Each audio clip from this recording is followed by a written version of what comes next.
And I don't even drink like that, but just taking shots and man, it'll do it to you. I had it rough last night. But so look, we're gonna try something new. We're gonna try something new and see how this goes. We also gonna do it. Actually, we post live show. So we do appreciate everybody that showed up to the live show. We really do appreciate it. We're gonna run it back for sure again on, don't quote me, but probably the 18th of January. So we are gonna run the live show back again the beginning of the year.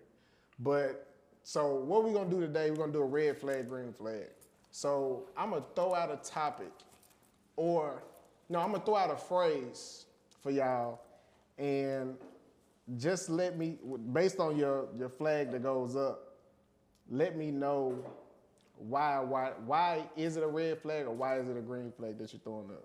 So let's just start off. We'll get in the groove and see. Okay, when you hear a person say God-fearing, what flag does that raise up to you? When you hear God-fearing. I'm gonna go green. You gonna go green? Yeah. All right, I'm gonna start it off. I'm gonna be honest. I feel like all 2025, God-fearing has just been like a talking point. Not talking about, just been like a staple word for everybody just to throw out there. And I think it's like watching so many Pop the Balloon episodes. The first thing they say, what do you look for in a person? God-fearing. Did I mention God-fearing? Like, it's just God-fearing. And I'm like, what is God-fearing to y'all? Because, I mean, I'm gonna be honest, I still don't understand. I mean, it can mean something different for everybody. So I'm like, God-fearing as in you need to be afraid of, your creator, or like, what do these people mean? What does a person being God-fearing have to do with you being in a relationship with them and creating something and starting a family? Is where I'm confused. So I always just look at it as a red flag, because what makes a person say God-fearing? Like, the first thing for a relationship, they have to be God-fearing.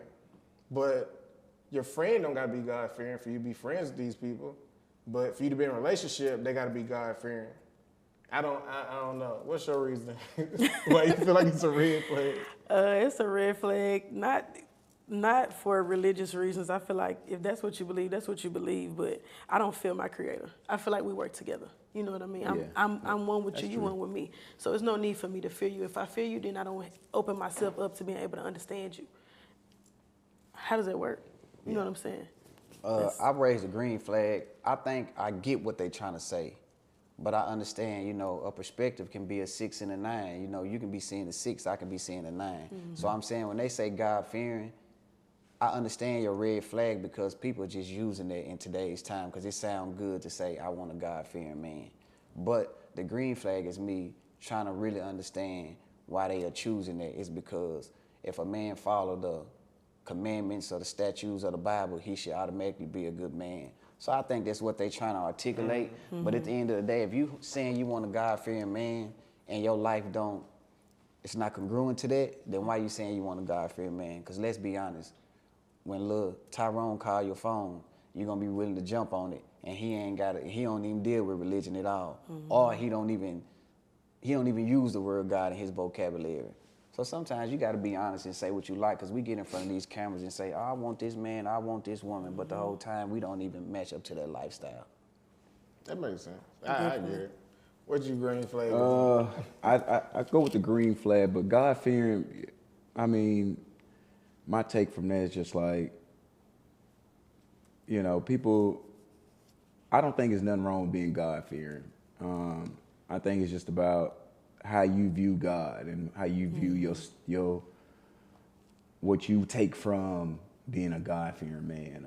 I'm a God-fearing man. I got my own relationship with him. I respect what has been taught and put in me to go about. I don't do everything the right way, but I think it's just a personal relationship of saying it. But a lot of people put them requirements into dating and it don't even relate. You just kind of have to have your own relationship with them and let that be what it's supposed to be. Okay. All right, next one. When a person says, this goes for men and women, when you hear a person say they just don't make them like they used to back then. Speaking of a man or a woman, when you hear somebody say they don't make them like they used to back then, a single person saying that, saying they don't make them how they used to back then. Okay, I'm so listen. I am so curious to hear what y'all got to say. Please, can all y'all please go first? Ah, Please you leave me doing for a green last. flag. We're Better gonna start know to it. this She side doing a first. green Yeah, flag. yeah, she Please. doing red. Ooh, I'm not. Save me I for see what else go last. first. Okay, I'm Yes. gonna go. I want to Okay. hear all you guys' perspectives. When I hear they don't make them, when I hear women say they don't make men like they used to anymore, the first thing I think about is, well, they all didn't just fall off the earth and die. They're still here. The men that you're talking about, whether they're from the 80s, 70s, you can't be talking about men from the 70s or 60s if you're my age. So I'm assuming you're talking about the baby making music men, the men from the 80s and the 90s. They're still here. And they didn't fall off the face of the earth. So the men that you're claiming they don't make anymore, they're still around. So go find them. I feel like you're probably not qualified for those men. Because what is this, they don't make them like they used to. So go find the ones that was being made when they was used to being made. Like, go find that one and go be with them. Because why are you searching for newer people, which I know you're searching for people in your age category because those are the people you're going to most likely connect with. Why would you go find somebody from the 80s and 90s? But I mean, when people say that, it's just confusing to me because these people are still around. They're probably 50, 60 or whatever. Just go be with them. This is my opinion. Go be with them. I think when they say that, it's like, it's not that time anymore. We're not in that back in the day. They don't make them like, you trying to compare it to either your parents or your uncles, and those relationships is not the same. Times is totally different. The way to survive is totally different. So you can't, the shit is hard now. So, it's not, it depends what you're trying to look for. You trying to look for a man that's gonna take care of you and do all this and that for you, like, there's gotta be some kind of balance. Back in the day, when the world was a lot cheaper and shit was a lot easier, then it could work out like that. But now you want me to build this entire house and all you do is sit there and watch me build it brick by brick, and then you trying to compare because your daddy built the house for you and your parents, for you and your family that y'all lived under, and deep down that nigga's really stressed out, and we don't know that because he's been having to keep his facade normal the entire time, and you don't know behind him, he as soon as he closed that door, he beating himself down that, I'm having to hold myself up to this instead of telling my family, hey, I need y'all to step up. Yeah. You know what I'm saying? So that's why I throw out that red flag. I hit up the red flag because when you say they don't make them like they make them anymore, what a lot of people don't understand, and it's gonna take you to get older, is the problems that a mother and a father had, you was a child, so you really didn't know what they was going through. They kept their problems private, and you just seen mom and daddy keep going. But the whole time, the same stuff that women are dealing with, or men is dealing with right now, our parents went through the same thing. Mm-hmm. So if you sit down and have that conversation with your grandmama, you say, grandmama, why men are like this? She gonna say, babe, I never told you about your granddad. But if you know what I was dealing with, we would have never had, a family if I would have left your granddaddy because of X, Y, and Z. So when they say they don't make them like they make them anymore, these are the same men that raised us. These are the same families that raised us. They do make them like that. You just didn't understand mama and grandmama and granddaddy problems because they kept you out of it. Yeah. They make them just like it's. These are the same people. So I get what you're trying to say, but man, like he said, the economy is different now. You want me to build the house, you want me to pay for it, and you want me to take care of you? It don't work like that. Mm-hmm. So we gotta work as a couple, and that's the way it goes. And so that's what I believe they trying to say, but at the end of the day, that's another talking point women just use because we in a podcast era and everybody got opinion, and it sound good to get on there and say, oh, they don't make them like they make them anymore. I think it's a scapegoat, in my opinion. I think They blind to the fact of what's really going on. Like, you thinking your daddy and your mama and them been like this. Your daddy been way left field the whole time. But like you said, when he pull up to that house, we know, delete, clearing the phone, doing whatever we got to do to walk in his house and deal what we going to deal with. Because if you leave, it's going to kill everything. It won't be no family gatherings. It won't be none of those things taking place if back in the day the man chose to leave. Yeah, thanks. What's your green flag, bro? You want to switch or you want to keep Nah, honestly. Okay, so I get like all of y'all's perspectives, and I love it, because at the same rate that y'all are saying that them men still exist, I think the commitment to being that kind of man has faded a lot, right? Because a man that stays so his family can be happy, so the functions can look good or whatever, that's a level of commitment. Yeah. We ain't getting that. Right? We still got men that ain't committed to working out. They ain't committed to not doing drugs. They ain't committed to taking care of their kids. We are literally living in a time where I don't want to say you got to force, but a lot of women probably feel that they have to force the man to show up. Yeah. No, they not making them like that no more. Not with that level of commitment where your family values actually matter. Yeah. Like, that's a person of value, right? That I know I can't let my family down. I've committed to my family. I've committed to it being this way. Now, whatever he sit in the car and do, that's how he deal with it. Yeah. Okay, but that's a choice, right? Yeah. But again, he still stuck to the level of commitment. I need to show up for my family. They don't make them like that no more. That's not a thing anymore. That value system is gone. So I kind of want to bring up something, and without placing the blame on the man or the woman, if the men are not there taking care of them, I'm not trying to blame the woman, but these men of the future are being raised by the women. So this is why if you go on any interview I ever made, I say the man, I believe in the father being there, I believe in the mother being there.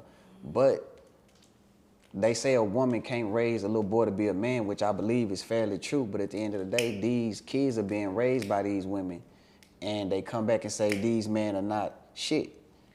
So, you know, I agree with you saying the level of commitment between fathers is not there. But if you go back and listen to our aunties and some of our family members, they were saying man wasn't shit back in the day. We was hearing the same stuff. I don't believe nothing is new.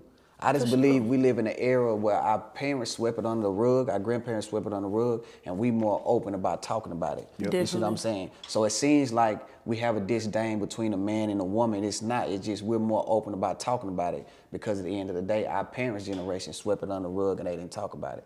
But they also didn't have like, the levels are different. You know what I'm saying? Just like y'all said, the economy has changed now. It's not the same as what it used to be. I still think that the levels of it was different. I feel like in that time, it was just respect for my household. This my house, and I got to take care of home. Regardless of what I do when I leave on Thursdays or every Sunday or whatever he was doing, it was just the respect for the household. That's not there. Your parents swept it up under the rug because they got respect for their household, for their marriage. They need this to stay functional. Yeah. Whatever y'all going through behind closed doors is what it is, right? And you deal with it how you deal with it. But I just think it was a level there that we do not possess that. So and what do you think we need to do? Do we that. need to be more open? Do people now need to just start being honest? Like, what do you think? When you say be open, who are we being open with? For our partners or with our kids? If you got kids, do you think everybody should know what's going on like your kids? No, I don't think that everybody should know what's going on. That's why I said it's a under level your of household. respect. No, I think it's still parent issues are parent issues. Adult issues are adult issues. Kids ain't paying bills. Well, right? not far as cheating, just like whatever y'all like going through. Like Yeah, how that's can what you I'm get saying. like I think how can you get men or women to get back committed to building a household, building a family? Like, because you're saying that commitment's not there anymore. Yeah. So what would you think is what would help men and women become committed to that? Your value system got to change, right? Your moral compass. You can't really. I'm not gonna say you can't develop it because you can if you choose to. You know what I'm saying? Yeah. But that's what happens when you elevate. That's what happens when you grow. You got to be open to growing. And if you elevate and you change and you grow, your value system, your moral system will naturally change. That's true. You'll start seeing things from a different perspective. And then what matters to you will show up like that. Yeah. So I know everybody ain't going to, go change value system and say, okay, I want to be a husband. I don't believe that every man is made to be a husband. I don't think every woman is made to be a wife. I think we all possess the characteristics, but I don't think that all of us are here to do that thing, right? Yeah. So again, if you're working on yourself, that value system will change and you'll realize, like, I did choose this man to be my man, right? I did have these kids. I do want to show up and be in this space because I already did it. You know what I'm saying? It's already created because most of us, we started having kids prior to being married to anybody. And even if we did have kids after we were married, again, it's still a level of commitment. So if you already in your commitment, you got to recommit to what you already committed to and show up just in a different way. And only you know what the different way is of showing up in that space or whatever. You already married with children. You know what I'm saying? You would just be recommitting to what you already chose. Yeah. Okay. How can I show up better for the family that I have, for the family that I've created, right? If you want to reach that new level of commitment, even for me, I got children. I've been married before. I'm not married anymore. I done been engaged again. It didn't work out, right? But I don't say that it didn't work out because, oh, he was such a bad person. I think that we were on 2 different levels, right? And I think that the energies could not harmonize. We couldn't come to common ground for where we was at. But I think it took growing on both ends, you know what I mean? And we just hadn't hit that yet. Yeah. And it's cool. I just got to realize that if that's what I want to do again, because now I already have children, so I'm going to be bringing my children from my previous relationships to whomever. Okay, cool, but what is he coming with, right? And then maybe I can work with what he's coming with. Maybe he can work with what I'm coming with. Maybe he can't. I want to figure that out, though. Give me some room to see what we got going on. And if I feel like I can commit to that, then I'm going to commit to that. Until then, you know. Yeah. You right about that, that your values part, because as you were talking, I was sitting thinking, y'all remember being kids and just walking through people's lawns, walking through their grass, kicking their flowers, just like you ain't have a care in the world, throw trash on it. And as a child, just being young, because I did this even like in high school anywhere I went, I didn't care about lawns or grasses. As I think about it, I'm like, I wish a motherfucker would come throw anything in my yard, in my lawn, step on my grass. Like, now I understand why Stanley didn't play about his grass. I literally understand why Stanley did not play about his grass, because I ain't the best, lawn care person, but I still care about my grass. But my values have grew from just something as small as that. My values have grew from not caring about stuff like that to there's a certain level of care. Like, if I pull up at home, I don't want, hey, did this come from your yard? Because you created that. You put your energy and your intentions into that. You literally created that. So I think but see, you got men that moving, but I guess, because you made a point, you said their household. Men don't have household anymore. It's the women that has a household. So it's almost like, what am I valuing, because this is not even mine. Like, I'm stepping into your household. And I'm calling it mine, but how can I truly value something when I know deep inside it's not really mine? Like, I'm laid up in my house. Hey, well, yeah, I'm at the house. But true and all, we know this is not really your house. Like, you moved in this situation with this person. So it's kind of hard to step up and value your household when it's really, truly not yours. And then Come on. I got a red flag for honey. Keep and I understand we talk about our experience, but it's kind of projected. Men do have their household. It's just the men that these women are choosing don't have their household.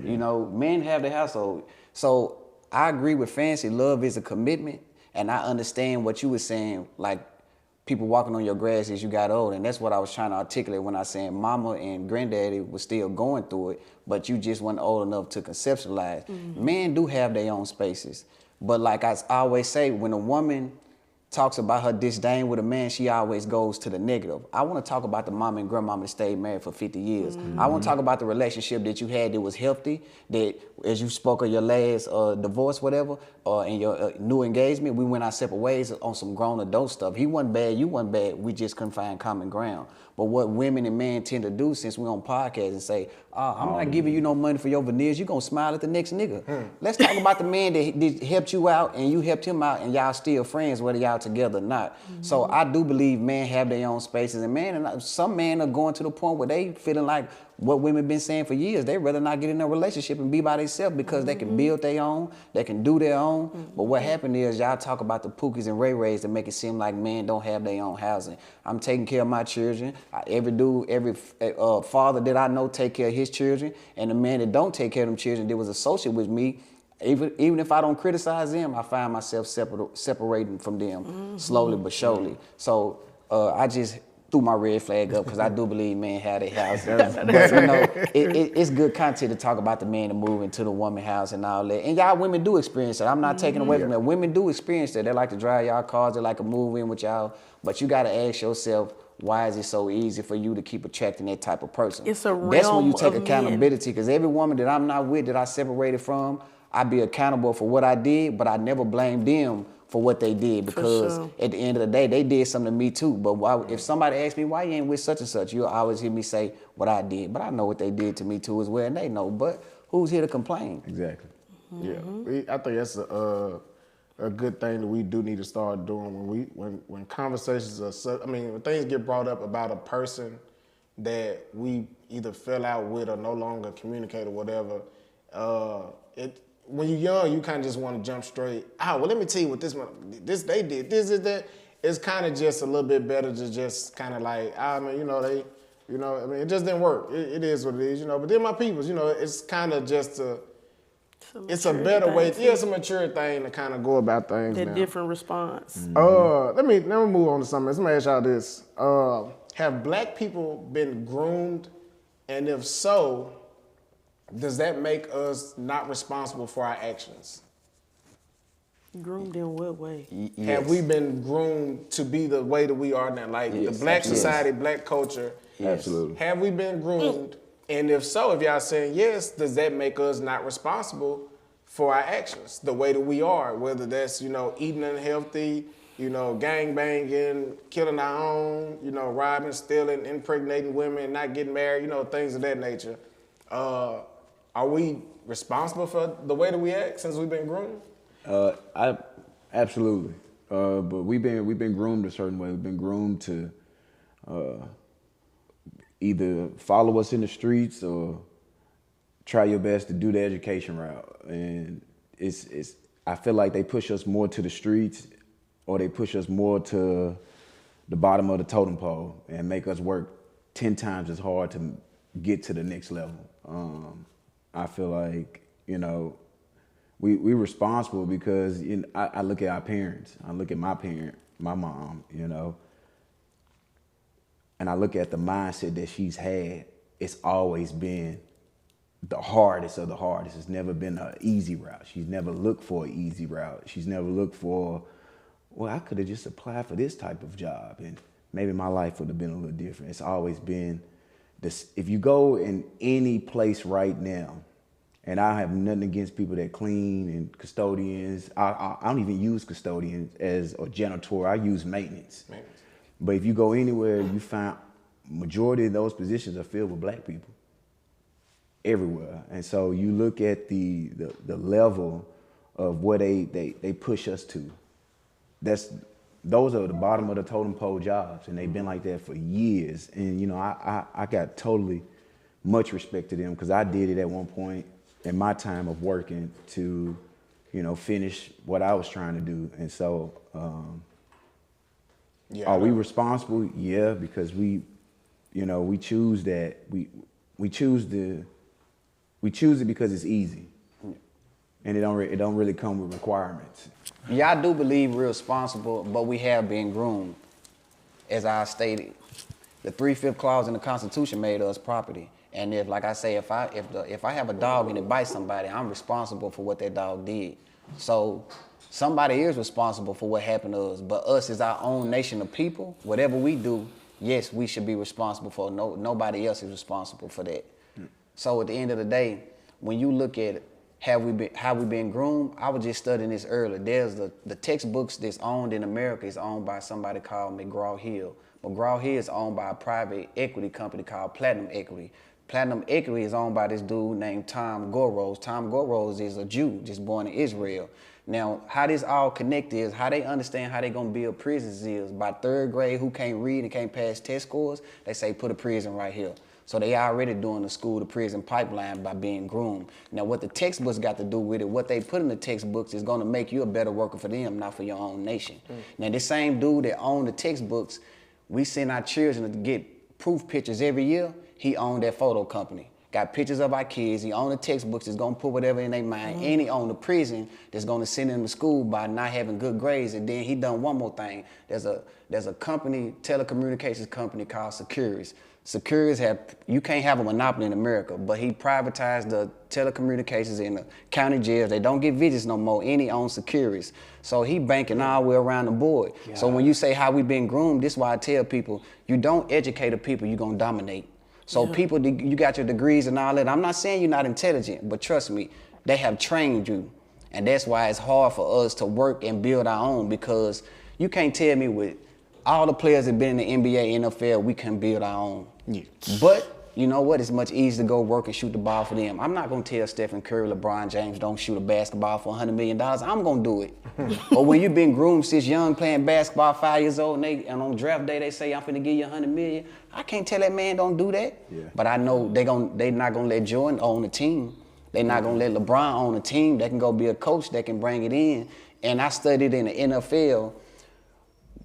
Patriotism was pushed on them. The Army, whatever, paid them so many millions of dollars to stand right there and put their hand in front of the flag. That was pushed on us. So, yeah, we being groomed. But if you don't know that, you wouldn't know that. So that's why you got to be able to look behind the mask. And if I was ever able to help the community, I would always be a teacher. But I wouldn't take no funding from the government because I know what they want to teach. But at the end of the day, you know, I'm just a person in the community, but I start with my family. So I just start with my family. I teach my son, I teach my daughter, and hopefully they go out into the world and get that message. So yeah, we've been groomed, but it's still our responsibility.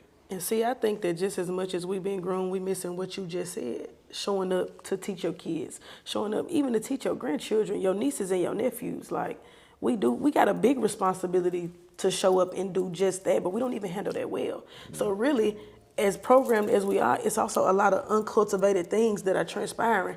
Like the year I took out to homeschool my children, what? Yeah. Man, how many black mothers do you know that homeschool their children? And I'm not saying it to say that they don't exist, but I'm saying how many can you walk up to today and shake their hand? Man, shout out to you for homeschooling your children.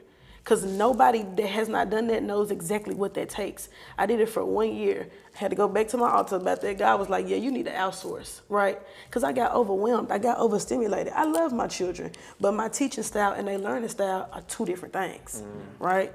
But I also don't have a lot of people who can show up and teach my kids what I could not teach them. Yeah. That's what the teacher is for. So like you said, I would be a teacher. Only reason that they didn't keep getting homeschooled because I couldn't find a pod. That's it. But that's my preference. But I want them to be cultivated differently so that they don't grow up in these same kind of circumstances and only being able to see from the janitorial perspective, thinking that this is the route that they should go because it's the easiest. Yeah. We're not worried about what's easy. What are we really trying to do, right? Exactly. It's even having a dream is no longer cultivated. Who is talking to your children about their dreams? Who is talking to your children and teaching your children that it's okay that you don't want to go to college? But if you're not going to college, what are you going to do? Yeah. Do you want your own business? Right? Because sitting here and doing nothing is not an option. I tell my kids that all the time, and I got daughters. You can be whatever you want to be, baby, but you're going to have to be something. Yeah. You ain't got to go to college, but what we going to do if we don't go to college? Exactly. My 8-year-old want to be a rapper. You want to rap? Okay, well, in order for you to be a rapper, you got to be able to read and write. Let's get to it. Yeah, exactly. You can be whatever you want to be, but we're going to be good at it around here. But that is cultivated. Yeah. That's cultivated. So again, it is our responsibility. I'm with that. But we just got to actually, again, commit and step into the role. I don't need a husband to do that. That's my daughter. You know what I'm saying? That is my job automatically. You don't need a wife to do that. That's your daughter. You owe her that. Yeah. You owe her to show up for her and show her what a man is supposed to do for her, how to treat her, what you accept, what you don't. Give us some order, give us some structure, right? Because the women do give that, but the men also give a level of it too. So I'm with Fonte on, yeah, you need both parents because both parents got a responsibility to show up and to cultivate that so we can have better adults. I'm going to be honest, I'm still in a little gray area about is it us blacks being groomed? And is it our responsibility for the way that we are right now? And I'm a little bit in the gray areas because if you think about something, if like you mentioned about the dog, if I groom a dog to be aggressive, like just, attack on sight, and that dog end up getting put down, I can't even really use a dog as an example because the dog, I don't know how dogs think, but I'm saying, is it that dog's fault that they got put down, or is it the owner's fault? Like, because the owner groomed, that dog probably never wanted to be aggressive. Never wanted to be. So as blacks, I know we didn't want to be like this. Like, this wasn't what we chose to be like, man, I want our culture to be gangbangers, drug dealers, slapping women, talk about, the worst of the worst. We didn't choose this lifestyle to a certain extent. We didn't choose it. But that, as I said that, I thought about what Kanye said, And when you hear people say certain things and it triggers people, it don't trigger me right away. And I always ask myself, why didn't it trigger me? When he said slavery was a choice. And I did not feel no way about that when he said that. I didn't feel offended. I questioned, I was like, well, I wonder what would make him say that. Slavery was a choice. Because I kind of got it at that moment. Then it's more like, I really still don't know how he meant it, but overall, I'm assuming he's meaning it as in we're still enslaved by choice. It's our choice to not be slaves right now because we do have that choice. Like everybody has a choice. You don't have to be a slave. So by being a slave, like you said, keep your kids in public school. Don't necessarily mean they're going to be a slave their whole life, but things like that. That's our responsibility to either pick a lane, what we're gonna do, because we see what's going on, at least some of us do. We see what's going on, and now I feel like it's our responsibility to do different. But I guess when you're being groomed, is it, I'm still just confused. That's why I'm a little gray here for me. Because it's slavery. I think slavery, it's either you was gonna do it or you was gonna die, like back then. Well, it's the same thing now, though. Yeah, and the end result is still dying because you choose to do what the system is pushing you to do. Go to school, keep your kid in this facility, like have them grow up here, and that's a dangerous area that's a dangerous way to live as well. We grew up in dangerous neighborhoods, by force, not by choice. Well, now that I think about it, it could have been by choice because it's still slick by force. You think by force? I think to understand a system, you got to break it down. Mm-hmm. And I think that if you don't know the ways in which you're groomed, you'll never realize that you were groomed, right? I did not notice. I didn't combat nobody on saying that we're groomed. Again, I think that just as much as we need to cultivate, we still groom just that much. Like Fonte said, listen to the setup. You are the third grade. My kid is 8. My kid is 9.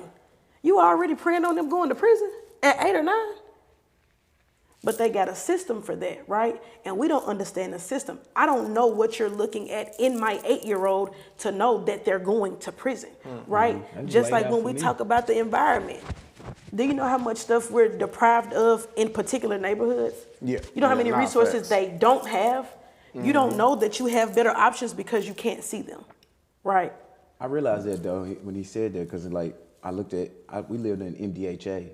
All the MDHA homes are either next to the projects, in the hood. You don't find them in Bellevue. You ain't gonna find them in West Meade. You're not gonna find them in West Nashville. They all close to downtown. Towards where it's family neighborhoods, and you're not gonna find no MDHA homes near that. Yep. I'm just thinking about everywhere.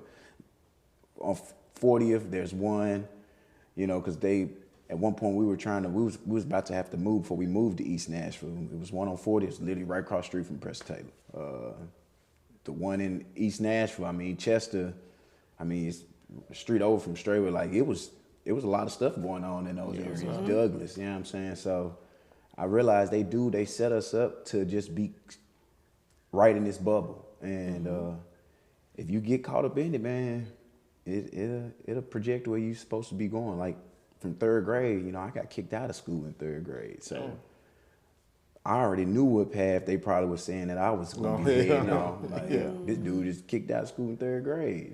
He going to, back in they had this thing called Centerstone, and that's what I was in that for the longest. So I could already see where they had me going.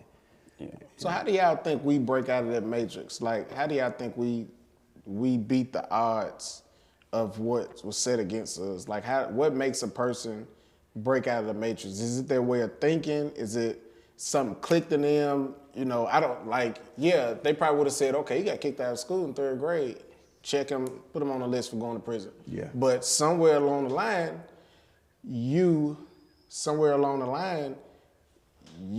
I don't know, either something clicked in you witnessed something or something, I don't know, what do y'all think is, we witness something and it changes or it just wakes us up? Or do y'all think it's just always been in us and we hit a certain age and we say, hey, I'm not gonna take this path, this is the way I'm gonna go? What do y'all think helps a person break out of that matrix?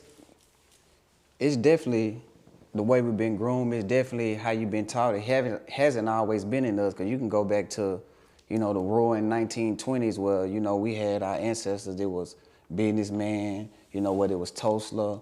We had businesses before we integrated and lost them all. But the scariest thing is a slave who don't know they're a slave. In 1868, when they so-called freed all of us, what they understood is, I can make everybody slaves. So it went from chattel slavery to just black people to making the 14th Amendment, making everybody citizens and pay taxes.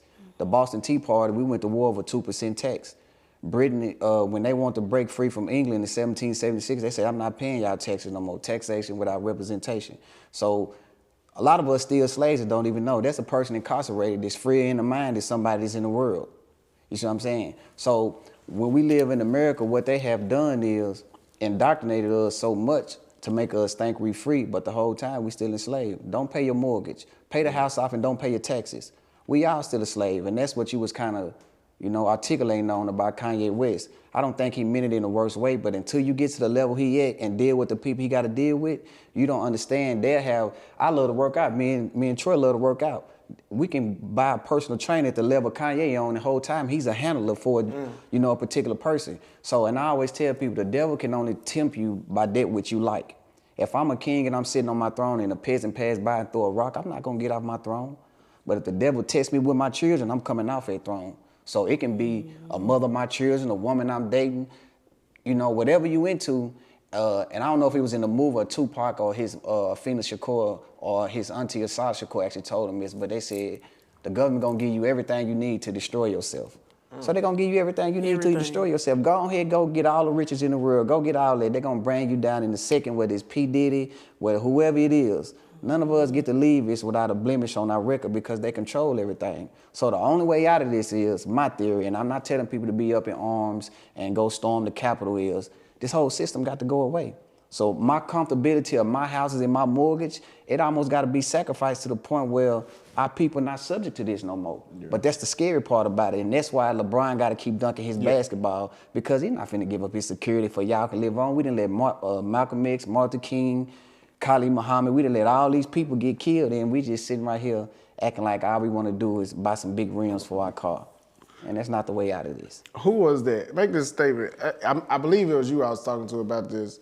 When we were saying if they rewrote the Bible, Kanye West would be in it. Was I talking to you about that? Yeah, he said that. Yeah, he said that? Yeah, he said that. Yeah, he did say that, yeah. And this is something I always say, because people, let's just say you go to work, pay your taxes, work till you're 65, work for 40 years and retire.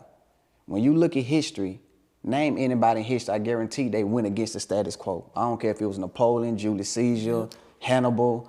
They went against the status quo. The people in the Bible are the people that God had to redirect their life. It wasn't my grandmama who just been a devout Christian for 60 years and ain't never done nothing. They not gonna be in the Bible. So when Kanye was saying that, when you are defiant, that's how you are known in history. But those are the people that gotta be sentenced to 20 years. Nelson Mandela did 27 years and still came back and being the president. Is he different than Obama? They just took a different route. What does it matter which route I take long as I get there? You see what I'm saying? Now I understand the route I take, I can do better, but that made my journey into who I am. So when Kanye was saying he'll be in the Bible, he basically saying, I'm so defiant, God will use me, because once he use him and turn him on a straight path, somebody can say, look at Malcolm X, he used to be a pimp, a drug dealer, but look at him now, one of the most prolific minds ever. Look at Fred Hampton, killed at 21. But he was one of the most prolific minds that was ever speaking. People not willing to step out there and be that no more. And it's okay, because if I get killed trying to be a leader, my kids suffer. And for y'all just to be drinking liquor on Friday and Saturday. So who want to lose that? So I'm saying, I'm not saying wake up and storm the Capitol, but come on, man. The security got to be gone, because if you got a spider web, which is the system, and you got the spider, we just knocking the spider web down. But guess what the spider gonna do? It's gonna spin another system.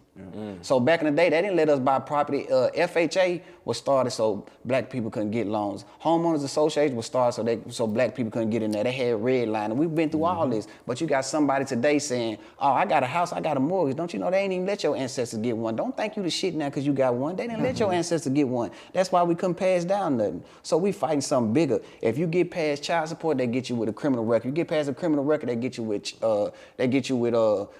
tax evasion. You know what I mean? They'll take you. You don't want to sell your house, they'll claim eminent domain. Man, I'm not saying we doomed, But until we had these conversations and start going back in the community, really sparking the mind, like Tupac said, I might not change, but I guarantee I spark the mind. So that's why the Fred Hamptons, the Tupacs, and the Kylie Muhammad's, whatever, that's why they couldn't live on. Because in the 60s, we had it going on, but we integrated. You sell your house and come buy mine. And everybody didn't agree with, the integration part, but that's what they pushed on us because they figure out I can make more money. And that's how they get us. All right, look, we're gonna touch on 2 more things. Okay, look, this is another 5 minutes, 54 minutes. 45. We have 45 minutes? Yeah, he said close. Okay.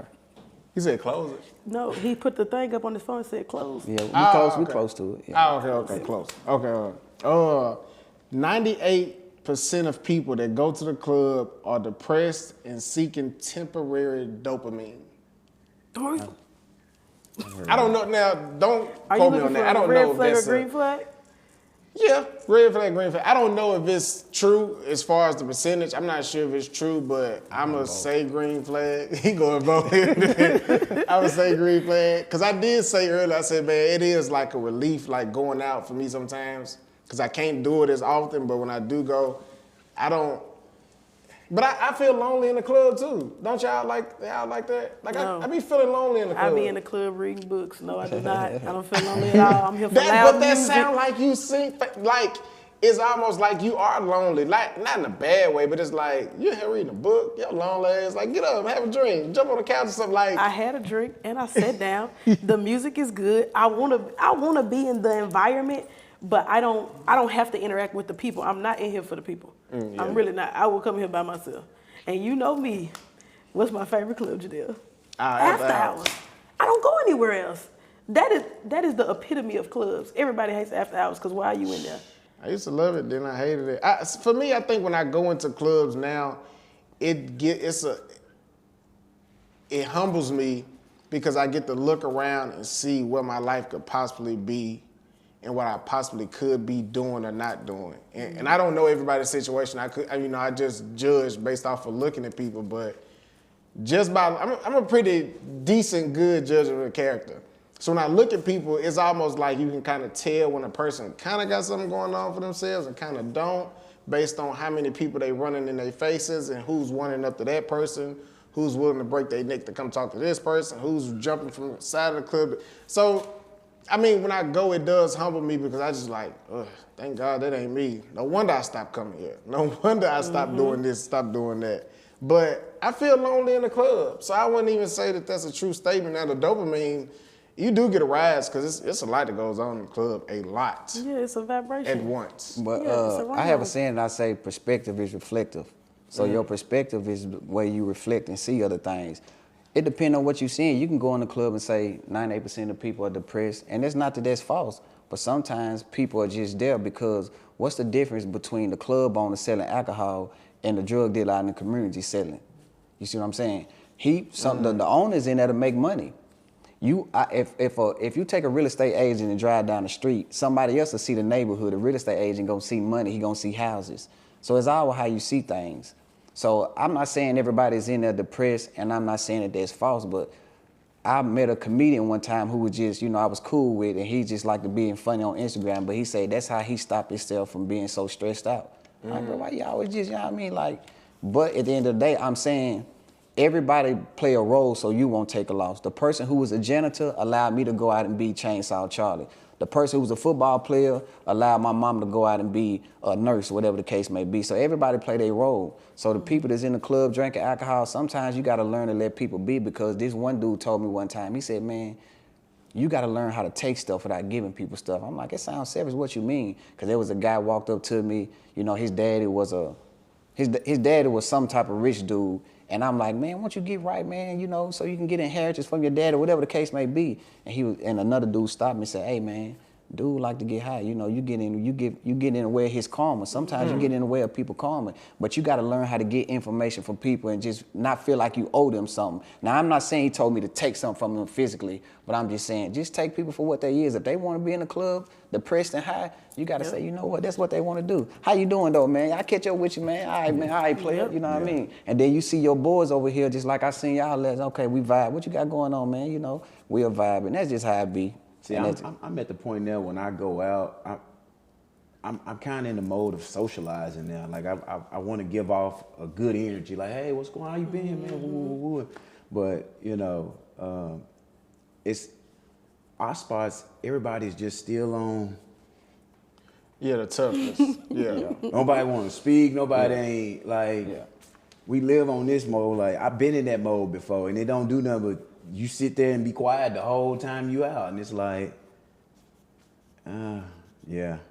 Nah, but I mean, I think it take a lot of growing up. When people start actually growing up and they mood starts to change, I mean, I don't see no dopamine or anything. They start to value conversations. And stuff. I think it's dopamine though. I do, and I only say that because I work there, right? And I don't work there from different perspectives, not just being security outside. Now I'm inside. And a lot of people are, you know what I'm saying? They are transmuting something. If you talk to them long enough, you'll find out exactly what they're going through and how they ended up in there. And they use it as a way of, I don't even know if it's just dopamine. It's literally a release of some things sometimes too. When they come in there and they get to doing that, like, I know this is probably not popular across TV and across Instagram no more or whatever, but twerking is like an African thing though. Yeah. They believe in shaking, you shake the trauma, but your trauma is stored in your hips. So them girls really in there, they releasing. That's really what they doing. They really shaking some shit off. We see it, man, you doing too much. You know what I'm saying? I get it. Oh, she throwing ass. However you see that. I get it. But on a whole nother level, she is transmuting trauma. Yeah. She literally is going through something with her kid's daddy, or she going through something with her brother. She going through something with her mama. She's got into it with a homegirl. Bitch, I just need a good night. I just need to get this up off me. And that's how she go and get it off. And everybody, I just want to interject, and everybody got vices. Some people drugs, some people sex, some people alcohol, some people gambling. It's easy to sit back and judge a man, but when you in a dog by yourself, what you do when it's only you and God, that's who you really is. And that's scary for some people to look at. So they say, I'm going to go to the club and drink alcohol. Can't be by themselves. You see what I'm saying? And if that stopped them from going to kill people around the corner, messing up our neighborhoods, I mean, maybe we got to get that to them. No, for real. But it looks like we can be judgmental to them, but I'm telling you, we can't, because we all got our own stuff we dealing with. So if they in there just drinking and we had a good night and nobody was harmed, hey man, go and drink yourself away, man. Because hey, they can be taking it out in other ways. Yeah. Definitely. Some people find sports, some people, man, you got to find your way, man. So that's what I personally believe. Okay. We're going to do one more red flag, green flag, and we're going to wrap it up. People who blame white people for their problems.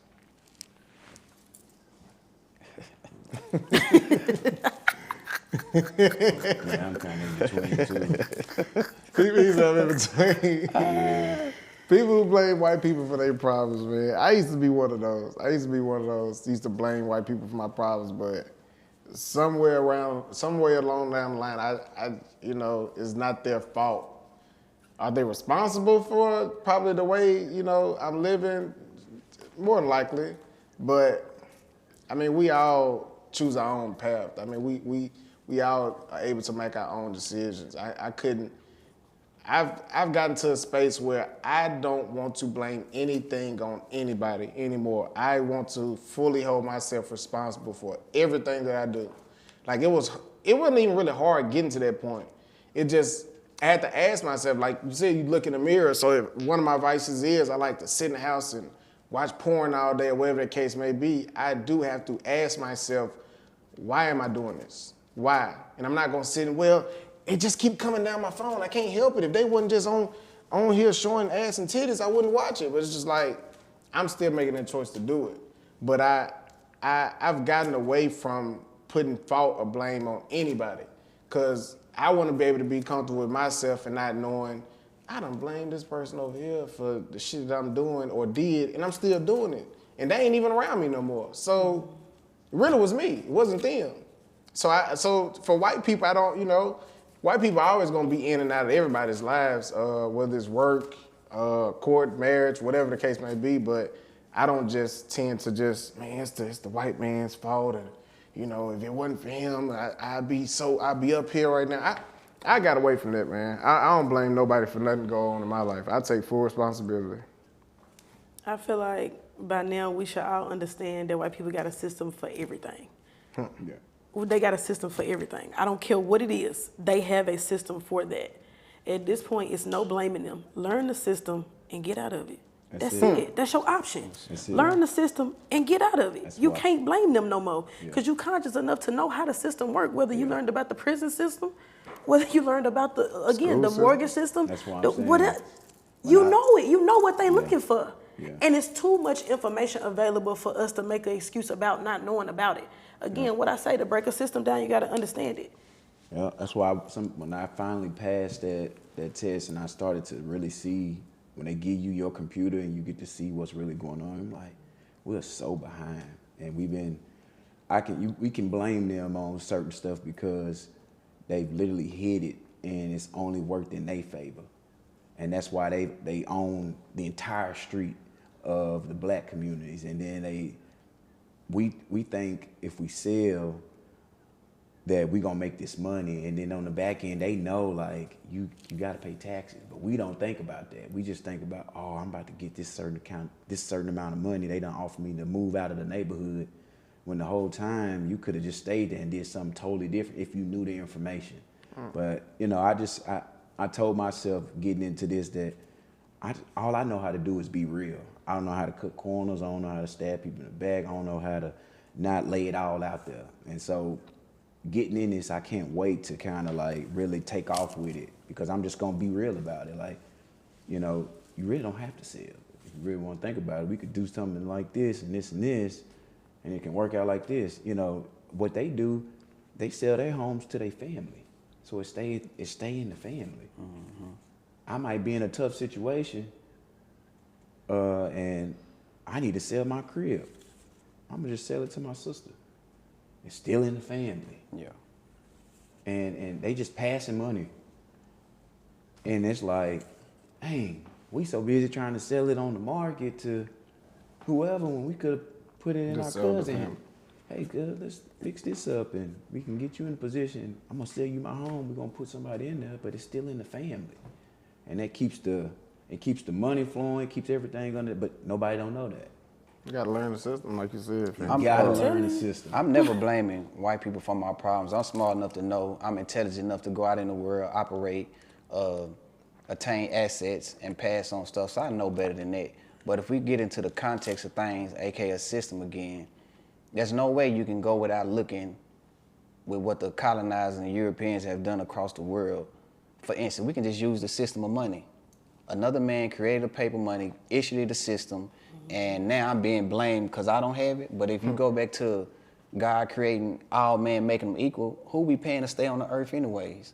So if a man get to make a system of money and make me pay to stay on earth, and then my woman telling me I ain't providing because I didn't learn this man's system, somebody to have, that means somebody have not. So for somebody to be a provider, there's got to be a man that's not able to provide. You always got to have rich, poor, somebody subject, somebody who's a king. That's the only way this work, to keep our minds working. So yes, they not to blame for our problems, but the system they dealing with immigration, they was the #1 immigrants to come over here in 1492. But then you telling people that they need they green card, but they never had one. So I'm saying everything that's coming back on them is, they say the chickens come home to roost. So that's why I say I love all y'all perspectives, and if it takes a village to raise a child, just let me be the teacher, because y'all can teach it the positive side. I'm gonna teach it. I gotta deal with reality. That's the only way. Like you said, I can only be real. Yeah. I have to deal with reality, and I have to say, these people feel like they won this land through conquest, and when you got prisoners of war, that's kind of right. But if we talking about who God gave the land first, then y'all took it. How you got a mortgage on the land that you stole? 100 keep, if I steal your truck, did you ride your son around there every day for 20 years and I steal it and I own it for 60 years and pass it down to my son, and your son see that truck one day and like, hey man, that's my daddy's truck. Who truck is it? Because I stole it for 60 years. Is it mine or is it yours from the get-go? You see what I'm saying? But that's what we fighting with when somebody said, this is my land. How is it your land? You stole it. You the #1 immigrant over here. You know, and then they got us so wrapped up with the school system. You got 7 continents, and 2 of them in the Western Hemisphere is North America and South America. But they telling us America is just the 50 states. No, America is a continent. But if I ask somebody where America is, they're going to point to just the 50 states. You see what I'm saying? So they got us wrapped up like it. When you go to any continent of Africa, they got 54 nations. You go to America, North America, the continent, and we just got states. What are countries at in North America? They supposed to be countries. You go to South America, you got Brazil, Chile, etc. Yep. They get us through the system. Yeah. You see what I'm saying? So somebody asks you where you from, America, that ain't even retelling you. If you in Egypt, that make you an African. So if you stay on the continent of America, if you stay on the continent of America, that make you American. So where's Mexico at? It's on the American continent. So you don't think Mexicans Americans? But they telling you they see what I'm saying? That's how they play us. But that's just how. So yes, there is the blame because they gave you got the world. These people came out the caves, the Caucasus Mountains, and said for them ancestors to have a chance at life, I'm conquering all this. And that's the way they did it. And that's the way we got to feel for our people. For my ancestors and my descendants to be able to have a staple in this, some of us got to rise up to something. Even if it's just having our own NBA league. Yep. Lose all that money. Yeah, I mean, but you know, who am I? I'm just regular old chainsaw in the hood, and I want to teach the people, y'all. This sit down Sunday. Thank y'all for coming out. I appreciate y'all. Y'all tap in, like, subscribe, comment on the post. Appreciate it.